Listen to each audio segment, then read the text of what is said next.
पिछली श्रृंखला में हमने सूर्य के प्रथम पद पर विचार किया और यह देखा कि किस कुशलता से उन्होंने कृष्ण के बाल स्वरूप का, उस समय की प्रकृति का या ग्रामीण परिवेश का चित्रण किया है। अब दूसरे पद में भी हम देखेंगे कि उसी कुशलता से उन्होंने, जिस कुशलता से उन्होंने कृष्ण के सोए हुए रूप का वर्णन किया है कि सोए हुए बच्चों को माता कैसे जगाती हैं, सूर्योदय का समय कैसा रहता है, फूल खिले रहते हैं, चिड़िया चहचहाती रहती हैं, पक्षी बोलते रहते हैं। तो उसी लगता है मानो इस रचना में या इस पद में प्रकृति जो है वह सजीव हो उठी है। तो उसी कुशलता से दूसरे पद में भी उन्होंने कृष्ण के उस रूप का वर्णन किया है जबकि कृष्ण बाबा नंद के गोदी में बैठ करके खाना खा रहे होते हैं। हम प्रायः देखते हैं कि सभी बच्चे खाते, जब हम उनको खिलाया जाता है तो या तो वो स्वयं खाने की जिद करते हैं या फिर अपने साथ साथ जो सामने रहता है उसको भी खिलाने की कोशिश करते हैं। भले उनको खाना नहीं आता है, कुछ खाते हैं, कुछ गिराते हैं, लेकिन चाहते हैं कि वो स्वयं खाएं या किसी काम को वो स्वयं करें। दूसरी बात यह भी, ये प्राकृतिक चीज़ है कि बड़ों की गलती पर हमको गुस्सा आता है, लेकिन वही गलती जब बच्चे करते हैं तो उनकी निश्चलता पर हमें प्रेम आता है, प्यार आता है, दुलार आता है। तो इस दृश्य को सूरदास ने बहुत कुशलता से चित्रित किया है, जिसको कि हम दूसरे पद में देख सकते हैं। जीवत श्याम नंद की कन्या, कछु खात कछु धरन गिरावत, छवि निरखत नंद रनिया। तो कृष्ण जो है वह नंद की गोदी में बैठ करके खा रहे हैं, कुछ खा रहे हैं, कुछ जमीन पर गिरा रहे हैं, लेकिन उनके गिराने से जो है वो माताओं को क्रोध नहीं आ रहा है, बल्कि वे खुश हो रही हैं। वो उस रूप का दर्शन कर रही हैं, अपने को खुश महसूस कर रही हैं। बड़ी बड़ा बेसन बहु भातिन, व्यंजन विविध अगनिया, डारत खात लेत अपने कर, रुचि मानत बधी दुनिया। बड़ी बड़ा बेसन, करी, चावल वगैरह जो है वो तरह तरह के व्यंजन जो हैं उनके सामने परोसे गए हैं, जिसको कि वे कुछ खा रहे हैं, कुछ नीचे ज़मीन पर गिरा रहे हैं। फिर भी माताएं जो हैं वो खुश हैं, उनको देख रही हैं, खुश हो रही हैं।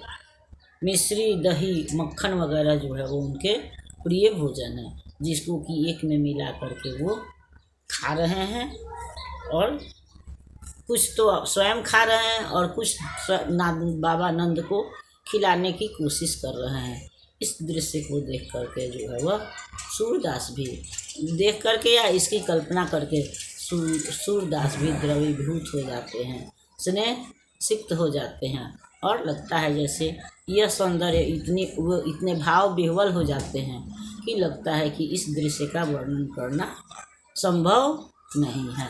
ऐसे भी हम देखते हैं कि जब हम बच्चों से बहुत दुलार करते हैं, बहुत प्यार करते हैं, तो उस समय से हमारी वाणी जो है वो काम नहीं करती है। अधिक विह्वलता की स्थिति में हम मूक हो जाते हैं।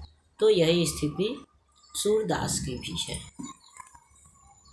आपुन खात नंद मुख नावत, सो छवि कहत न बनिया, जो रस नंद यशोदा पिरसत, सो नहीं तीन होनिया। तो भगवान कृष्ण जो हैं वो खुद खा रहे हैं, कुछ अपने भी खा रहे हैं, कुछ नंद बाबा को भी खिला रहे हैं। और यह दृश्य इतना लुभावना है, इतना मनभावन है कि इस दृश्य का वर्णन करना संभव नहीं है।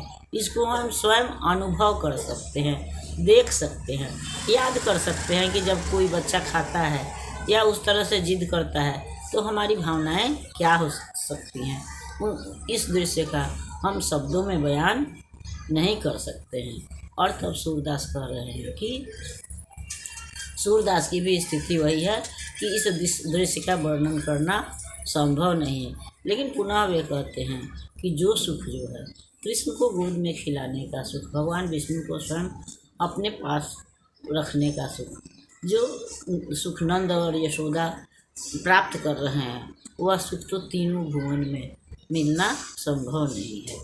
या बच्चे का निश्चल प्रेम जो है वह माता पिता को ही मिलता है या बच्चे के पास ही मिलता है, वह सुख अन्यत्र दुर्लभ है। जो प्रेम, जो सुख, जो निश्चलता हमको बच्चों से प्राप्त होती है, वह हमको कहीं दूसरे जगह किसी भी रिश्ते में नहीं मिलने का है।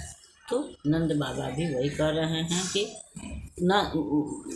सूरदास यह कह रहे हैं कि जो सुख नंद और यशोदा को मिल रहा है, वह सुख तीनों भुवन में नहीं मिलने वाला है। भोजन करी नंद आचमन लेनो, मांगत सूर जुठनिया। भोजन करने के बाद से आचमन करने की या हाथ मुंह धोने की परंपरा है, साफ कर देने की परंपरा है। तो नंद कृष्ण भगवान जो है वह अब भोजन कर चुके हैं और नंद बाबा जो हैं उनका चेहरा साफ कर दे रहे हैं, हाथ पैर हाथ मुंह धुल दे रहे हैं। तो अब सूर जो है वह उसका जूठन मांग रहे हैं, या कहने का मतलब कि जो असली सुख तो है वह नंद और यशोदा ही प्राप्त कर रहे हैं, लेकिन उसका कुछ अंश जो है वह सूर भी चाहते हैं। तो यहाँ हम सूर की जहाँ कल्पना शक्ति, वर्णन शक्ति, वात्सल्य को देख रहे हैं, वहाँ हम उनके अटूट प्रेम को भी देख रहे हैं, आंतरिक प्रेम को भी देख रहे हैं। और यह प्रेम की विह्वलता ही है, प्रेम की गहराई ही है कि बंद आँखों से भी उन्होंने कृष्ण का इतना सजीव और मार्मिक चित्रण किया है, जो कि हमारे हृदय को छू लेती है, हमारे अंदर सजीवता प्रदान करती है। इसको पढ़ के आज भी हमको लगता है जैसे हमारे सामने से कोई बच्चा हमारे सामने खा रहा है या कुछ खा रहा है, कुछ गिरा रहा है, उसके चेहरे पर खाना लगा हुआ है। अगली श्रृंखला में हम तुलसी पर विचार करेंगे। तब तक अगर यह श्रृंखला आपको पसंद आती है तो इसको लाइक कीजिए, सब्सक्राइब कीजिए। मिलते हैं अगली श्रृंखला में, तब तक के लिए धन्यवाद।